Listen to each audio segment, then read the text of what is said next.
সকলোৱে মোৰ লগত একেলগে ক'ব, কোনো বাদ পৰিব নালাগে, হ'বনে? মোৰ লগত একেলগে ক'ব, ভাৰত মাতা কি। কোনোবা কোনোবা বাদ পৰিছে এইফালে। ভাৰত মাতা কি। বহুত ধন্যবাদ।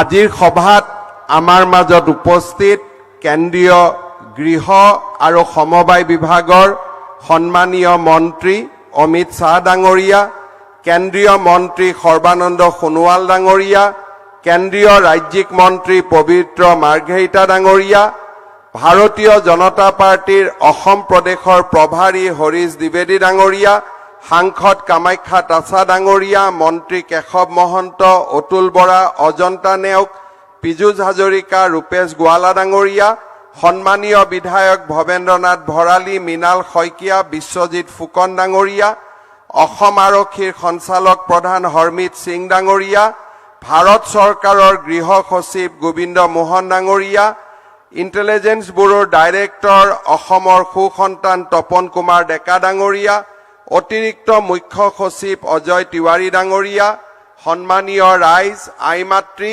আৰু যুৱক যুৱতী বন্ধু বান্ধৱীসকল, আজিৰ দিনটো অসম আৰক্ষী আৰু অসমৰ ইতিহাসৰ বাবে এটা সোণালী দিন।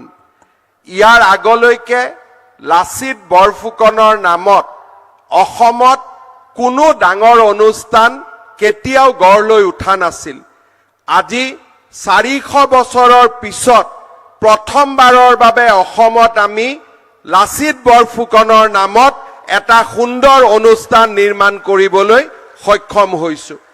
মই ভাৰতবৰ্ষৰ কেন্দ্ৰীয় গৃহমন্ত্ৰী অমিত শ্বাহ ডাঙৰীয়াক ধন্যবাদ জনাইছো যে লাচিত বৰফুকনৰ প্ৰতি তেখেতৰ যি সন্মান, নতুন দিল্লীত 400 বছৰৰ লাচিতৰ জন্ম জয়ন্তীৰ সময়ত অমিত শ্বাহ ডাঙৰীয়াৰ উপস্থিতি, তেখেতৰ প্ৰেৰণা, গুৱাহাটীলৈ আহি তেখেতে মোক পৰামৰ্শ দিছিল লাচিত বৰফুকনৰ জীৱনী বা তেখেতৰ বীৰ গাথা ভাৰতৰ বিভিন্ন ভাষালৈ ৰূপান্তৰ কৰিব লাগে।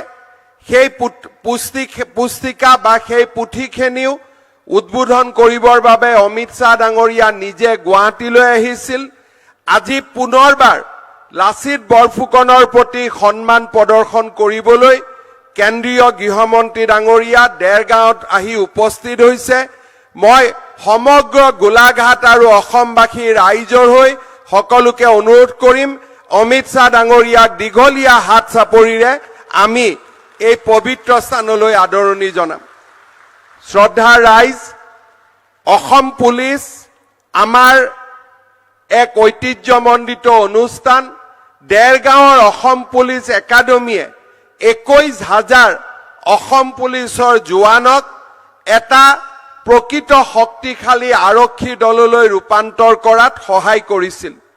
এই দেৰগাঁৱৰ পুলিচ একাডেমীক আমি লাচিত বৰফুকনৰ নামত সমৰ্পণ কৰি আজি 167 কোটি টকা ব্যয়েৰে এই একাডেমীৰ ভৱন, পুলিচ মিউজিয়াম আমি নিৰ্মাণ কৰি উলিয়াইছো। পৰৱৰ্তী পৰ্যায়ত প্ৰায় 400 কোটি টকা ব্যয় কৰি ইয়াৰ প্ৰতিগৰাকী কোৱাৰ্টাৰত থকা, বাহিৰৰ পৰা অহা ট্ৰেইনিঙৰ বাবে সকলোৰে বাবে থাকিব পৰা ব্যৱস্থা আৰু গোলাঘাট জিলা দেৰগাঁওবাসী ৰাইজৰ বাবে আৰু অসম আৰক্ষীৰ বাবে এই অসম পুলিচৰ এই চৌহদতে গুৱাহাটীৰ সৰু সজাইৰ দৰে এক বৃহৎ ক্ৰীড়া প্ৰকল্পও এই পুলিচ একাডেমীতে আমি নিৰ্মাণ কৰিবলৈ সংকল্প লৈছো। ইয়াতে যেতিয়া আমাৰ ষ্টেডিয়াম হ'ব, সুইমিং পুল হ'ব, ঘোঁৰা দৌৰৰ আমাৰ ইকোডিষ্ট্ৰিয়ান গেমছৰ ইয়াত ফেচিলিটিজ থাকিব। অকল অসম পুলিচে নহয়, গোলাঘাট জিলাৰ ৰাইজেও ইয়াৰ পৰা উপকৃত হ'ব। অসম পুলিচৰ একাডেমীৰ সমান্তৰালভাৱে দেৰগাঁৱত যিয়ে নেকি আমাৰ স্থানীয় ৰাইজকো সহায় কৰিব, এই একাডেমীৰ ভিতৰতে এখন CBSEৰ স্কুল, এখন নাৰ্ছিং একাডেমী আৰু আমি এটা স্কিল ট্ৰেইনিং চেণ্টাৰ বনাব খুজিছো, য'ত নেকি অসম আৰক্ষীৰ লগতে স্থানীয় যুৱক যুৱতীয়েও ইয়াত উপকৃত হ'ব পাৰে আৰু যদি ভগৱানে আমাক সাহস দিয়ে নৰেন্দ্ৰ মোদী ডাঙৰীয়াৰ আশীৰ্বাদত অমিত শ্বাহ ডাঙৰীয়াৰ আশীৰ্বাদত কেতিয়াবলৈ দেৰগাঁৱত এখন পুলিচ মেডিকেল কলেজো নিৰ্মাণ কৰাৰ বাবে আমি সংকল্প ৰাখিছো যাতে ইয়াৰ পৰা স্থানীয় ৰাইজো উপকৃত হ'ব পাৰে শ্ৰদ্ধাৰ ৰাইজ যোৱা 3টা বছৰ 4টা বছৰত আমাৰ নিৰন্তৰ প্ৰচেষ্টাত আজি অসমে আইন শৃংখলাৰ দিশত এটা নতুন দিনলৈ গতি কৰিছে আইন শৃংখলাৰ পৰিস্থিতিৰ উন্নতি আৰু আন্দোলন বিবৰ্জিত পৰিৱেশত আজি আমাৰ জীৱনলৈ পৰিৱৰ্তন আহিছে শেহতীয়াকৈ এডভান্টেজ আসাম সামিটত অসমে আকৰ্ষণ কৰিব পৰা 5,23,000 কোটি টকাৰ বিনিয়োগে আমাৰ অসমক এক অনিৰুদ্ধ যাত্ৰালৈ আগুৱাই লৈ গৈছে আজি যোৱা 3টা বছৰ আমাৰ ৰাজ্যত সন্ত্ৰাস নাই আন্দোলন নাই আৰু এক আন্দোলন বিবৰ্জিত পৰিৱেশত আজি আমি নতুন দিনৰ সপোন দেখিবলৈ সক্ষম হৈছো মাননীয় গৃহমন্ত্ৰী অমিত শ্বাহ ডাঙৰীয়াৰ প্ৰেৰণাত আৰু প্ৰধানমন্ত্ৰী নৰেন্দ্ৰ মোদী ডাঙৰীয়াৰ আশীৰ্বাদত আজি আমি অসমৰ আগশাৰীৰ ভাৰতবৰ্ষৰ আগশাৰীৰ ৰাজ্যলৈ ৰূপান্তৰ হোৱাৰ পথত আগবাঢ়িছো আজি দৌল ফাকুৱা আৰু হোলীৰ এই পবিত্ৰ দিনটোত আমি আকৌ এবাৰ সংকল্পবদ্ধ হ'ম যে এক আন্দোলন বিবৰ্জিত পৰিৱেশত আৰু সন্ত্ৰাসমুক্ত পৰিৱেশত আমি এনেকৈ আমাৰ জননী জন্মভূমি অসমখনক আমি আগুৱাই লৈ গৈ থাকিম मैं माननीय गृह मंत्री जी को विनम्र पूर्वक बोलना चाहूंगा कि 2020 में हमारे असम में 1,21,609 क्रिमिनल केसेस रजिस्ट्रेशन हुए थे 2026 में ये संख्या 50,215 तक डिक्लाइन हुआ है और 60% क्राइम ये 4 साल में हमें समाप्त करने में सफलता हुए हैं हमारे ये जो प्रदेश है हमारे प्रदेश में जो कोर्ट में केसेस थे 2020 सन में ये 1,52,280 केसेस कोर्ट में थे और 2026 सन में हमारा कोर्ट में जो विचाराधीन केस है ये 14,800 तक कमा है हमारा पुलिस बल ने हमारे जो चार्जशीट का परसेंटेज है 2020 में ये 47% थे आज ये 66% तक आगे बढ़े हैं 2020 में हमारा प्रदेश में कन्विक्शन रेट सिर्फ 5.5% हुआ करते थे आज हमारा कन्विक्शन रेट 25% तक बढ़े हैं और इसी समय में महिला का खिलाफ हमारे जो केसेस 2020 में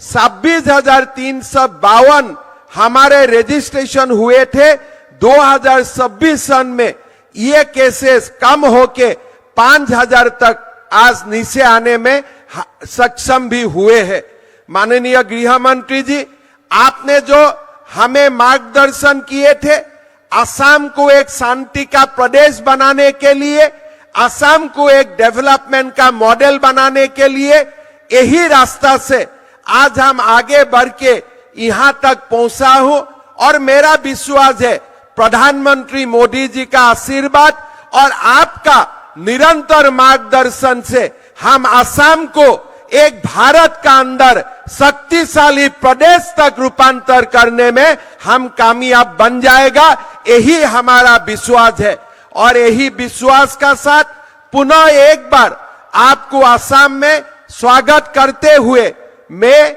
मेरा बाणी का विराम देता हूं मैं पुनः एबार आपनालोक सकलोके धन्यवाद जनाई आजिर এই পবিত্ৰ অনুষ্ঠানত আহি উপস্থিত হোৱা বাবে आपनालोকক धन्यवाद जनाई मैं मोर बक्तव्यर सामৰণি मारिছো धन्यवाद जय हिंद वंदे मातरम मेरे साथ बोलिए भारत माता की। क्यों भाई, असम वालों की आवाज को क्या हो गया है? ये हेमंत विश्व शर्मा 5 लाख करोड़ का इन्वेस्टमेंट लेकर आया है, ऐसी आवाज रहेगी क्या? दोनों हाथ उठाइए जरा, अंत तक पीछे खड़े हैं वो भी उठाए जरा। विजय के संकल्प की मुट्ठी पीछे असम ने हर परिस्थिति में विजय प्राप्त करनी है। और प्रचंड आवाज से बोलिए, भारत माता की वंदे वंदे। मंच पर उपस्थित असम के लोकप्रिय मुख्यमंत्री डॉक्टर हेमंत विश्व शर्मा जी, असम के ही सपूत और केंद्रीय मंत्री श्रीमान सर्बानंद सोनोवाल जी, असम से पहले विदेश राज्य मंत्री पवित्र मार्गरीटा जी, पवित्र खड़े हो जरा, सब ताली बजाओ भाई। असम गण परिषद के नेता और असम सरकार के मंत्री भाई अतुल बोरो जी, असम की वित्त मंत्री बहन अजंता जी, असम के मंत्री केशव महंतो जी, श्री पीयूष हजारिका जी, श्री रूपेश गोवाला जी और हमारे भारतीय जनता पार्टी के नेता और असम के प्रभारी, तुम भी आगे आओ भाई। हरीश, जोर से ताली बजाओ हरीश जी के लिए।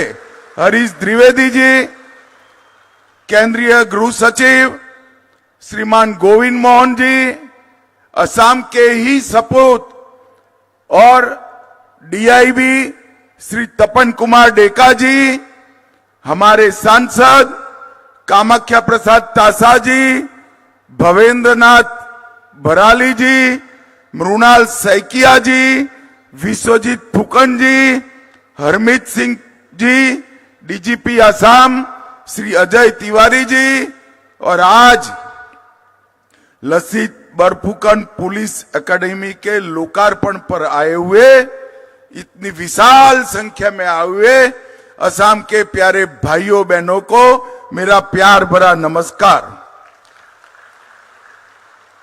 सबसे पहले मैं मां कामाख्या को शीश झुकाकर प्रणाम करता हूं। श्रीमंत शंकर देव जी की महान परंपरा को भी शीश झुकाकर प्रणाम कर कर मेरी बात की शुरुआत करना चाहता हूं। मैं असम में आया हूं, आज लसित बरफुकन जी के नाम पर पुलिस एकेडमी का लोकार्पण हो रहा है, दूसरे चरण का भूमि पूजन भी हुआ है। मैं भारत के वीर सपूत और महान योद्धा जिन्होंने मुगलों को उल्टे पैर असम से दिल्ली तक वापिस भेजा था, वो लसित बरफुकन को प्रणाम कर कर मेरी बात की शुरुआत करना चाहता हूं। ये पुलिस एकेडमी जिस तरह से विजुलाइज की गई है, उसका पहला चरण जमीन पर उतारा गया है। दूसरे चरण का मैं पूरा क्रियान्वयन कैसे होगा वो देख कर आया हूं। एक प्रकार से भारत भर की पुलिस एकेडमी में हमारे आसाम की पुलिस एकेडमी ये 5 साल में नंबर 1 बनने वाली है, नंबर 1 बनने वाली। इसके लिए तो हमारे हेमंत विश्व शर्मा जी को मैं जरूर बधाई दूंगा, परंतु साथ में मैं विशेष बधाई देना चाहता हूं कि इन्होंने इसका नामकरण लसित बरफुकन के नाम से किया है। ये महान योद्धा जिसने असम को मुगलों के सामने विजय दिलाई, और मैं असम सरकार को बहुत बहुत बधाई और अभिनंदन करना चाहता हूं। भाइयों बहनों, मैं 7 साल का था तब मुझे लसित बरफुकन के व्यक्तित्व के बारे में पढ़ाया गया था, मगर जब तक ग्रेजुएशन किया एक भी पुस्तक में लसित बरफुकन कहीं सरकारी कोर्स में नहीं थे। लसित बरफुकन को सिर्फ आसाम तक सीमित किया गया था। आज लसित बरफुकन की जीवनी 23 भाषाओं में अनुवादित होकर देश भर की लाइब्रेरियों में बच्चों के लिए उपलब्ध है। वो बच्चों को प्रेरणा देने का काम कर रहे हैं और देश के 8 राज्यों के इतिहास के पुस्तक में लसित बरफुकन पर एक प्रकरण डालने का काम भी हेमंत विश्व शर्मा के प्रयास से आज हो रहा है। आसाम के इस वीर सपूत को पूरे देश की जनता जाने और उनसे प्रेरणा प्राप्त करे, इसका काम हुआ है। आज ये एकेडमी 167 करोड़ के खर्चे से इसका पहला चरण बना है और जो हेमंत जी ने डिटेल आप लोगों के सामने रखी, इसके हिसाब से तीनों चरण होकर 1050 करोड़ रुपया खर्च होगा, तब ये एकेडमी पूरे भारत की सबसे अच्छी पुलिस एकेडमी बनेगी, इसमें मुझे पूरा विश्वास है। कई प्रकार की आधुनिक सुविधाएं इस एकेडमी के अंदर समाहित की गई है। और मित्रों, आज एक बात मेरे जैसा, मैं विद्यार्थी काल से आसाम आया हूं। आसाम में मैंने डंडे भी खाए हैं कांग्रेस सरकार के। साइकिया जी मुख्यमंत्री थे, हम नारा लगाते थे, आसाम की गलियां सुनी है, इंदिरा गांधी खूनी है, और हम पर गुवाहाटी में डंडे लगाए थे। 7 दिन मैंने असम की जेल की रोटी भी खाई है। देश भर के लोग असम को बचाने के लिए यहां आए थे। वहां से लेकर असम ने लंबा आंदोलनों का दौर देखा है। असम की पुलिस अन्य राज्यों में ट्रेनिंग के लिए जाती थी। आज मैं असम सरकार को बधाई देना चाहता हूं, 8 साल में ऐसा परिवर्तन हुआ।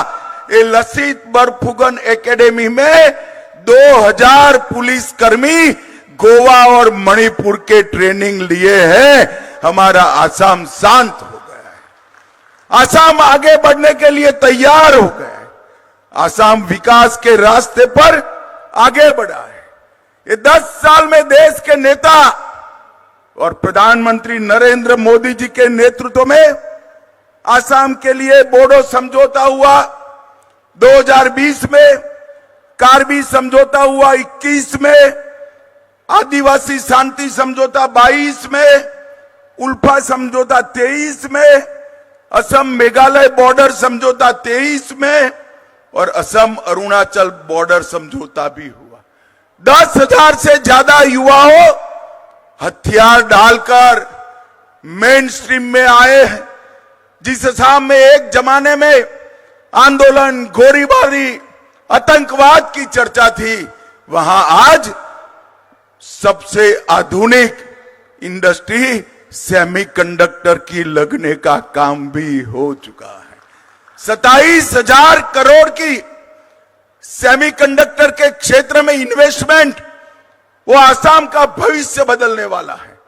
अभी आसाम के निवेश के लिए यहां शिखर सम्मेलन हुआ, 5,18,000 करोड़ के निवेश के लिए एमओयू हुए। मैं पूरे विश्वास से कहता हूं, इसमें से ज्यादातर जमीन पर उतरने वाले हैं।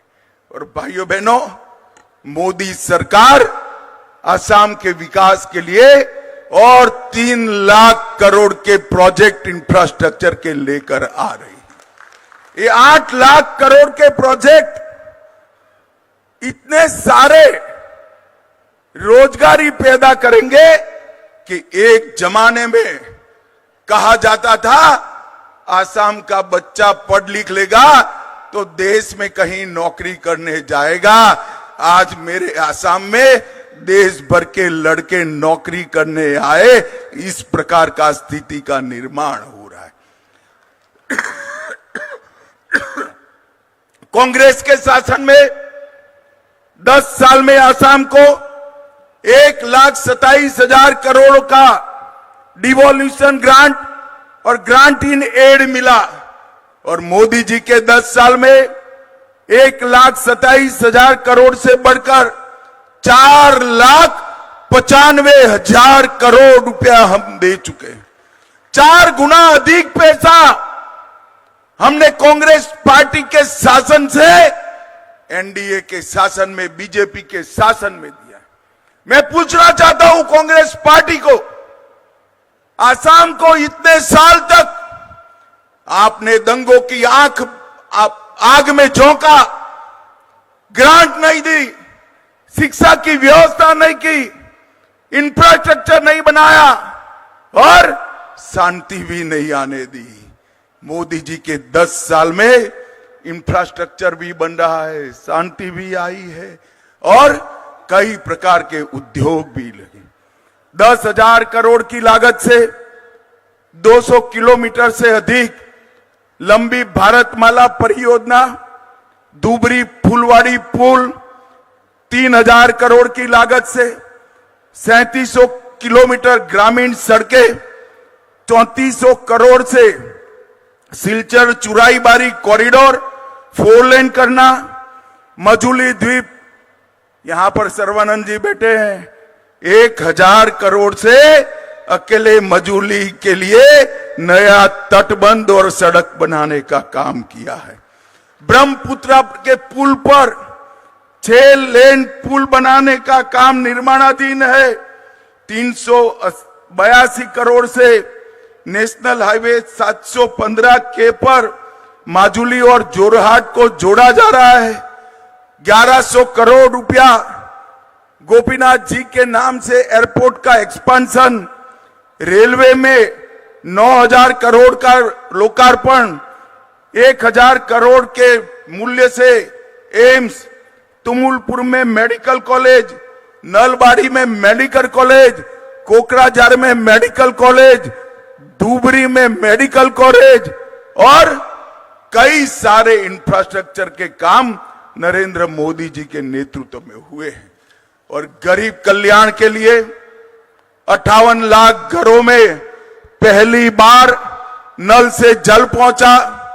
1,80,00,000 लोगों को 5 लाख तक का पूरा इलाज फ्री ऑफ कॉस्ट किया। 43 लाख घरों में शौचालय बना। 2,32,00,000 गरीबों को हर महीना प्रति व्यक्ति प्रति माह 5 किलो चावल फ्री ऑफ कॉस्ट मिल रहा है। 51 लाख गैस के सिलेंडर मिले। 21 लाख घर देने का काम भी भारतीय जनता पार्टी की दोनों सरकारों ने मिलकर किया। और आसाम की जनता ने भी, मैं राष्ट्रीय अध्यक्ष बनकर आया था, आपने सर्वानंद जी को मुख्यमंत्री बनाया, फिर से चुनाव आया, हेमंत जी को बनाया और दोनों चुनावों में मोदी जी को भारी बहुमत लेकर आपने प्रधानमंत्री बनाने का काम किया है। आसाम की जनता ने भी भारतीय जनता पार्टी को प्यार दिया है, उत्साह दिया है, आशीर्वाद दिया है और भारतीय जनता पार्टी ने भी शांति लाने का न केवल प्रयास किया, शांति लाकर दिखाई है। इंफ्रास्ट्रक्चर बनाया है और अब हेमंत जी के नेतृत्व में 5 लाख करोड़ का इन्वेस्टमेंट आ रहा है। आसाम के युवाओं के लिए एक स्वर्णिम भविष्य आगे है। और मैं हेमंत जी को बधाई देना चाहता हूं। जब वो मुख्यमंत्री बने, मिलने आए, मैंने कहा था सिर्फ 5% कन्विक्शन रेशियो है, कैसे आसाम की जनता सुखी रह सकती है। इन्होंने 3 ही साल में इसको 5% पर से 25% बनाया है। मुझे विश्वास है कुछ ही वर्ष में वो नेशनल एवरेज को पार कर जाएंगे। ये बहुत बड़ी उपलब्धि है। पहले कोई एफआईआर लिखाना नहीं चाहता था, पुलिसिंग सिर्फ और सिर्फ टेररिस्टों के सामने लड़ने के लिए होती थी, आज नागरिक के अधिकारों के लिए हो रही है। मोदी जी ने जो 3 कानून लाए हैं, इसके सफल इंप्लीमेंटेशन के लिए होते।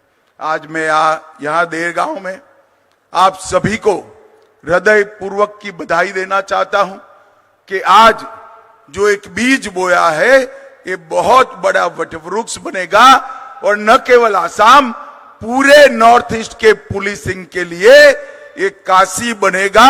इसका मुझे पूरा विश्वास है और यहीं से शांति की नई शुरुआत होगी। भाइयों बहनों, मैं भारतीय जनता पार्टी को आप लोगों ने जो समर्थन दिया है, हर चुनाव में जब भी हम झोली लेकर आए, आपने कमल से हमारे झोली को भर दिया है। इसलिए समग्र असम की जनता का मैं आज के मौके पर हृदय पूर्वक धन्यवाद करना चाहता हूं। आप सभी को फिर से एक बार बहुत बहुत बधाई। मेरे साथ एक बार जोर से बोलिएगा, भारत माता की वंदे वंदे वंदे। बहुत बहुत धन्यवाद।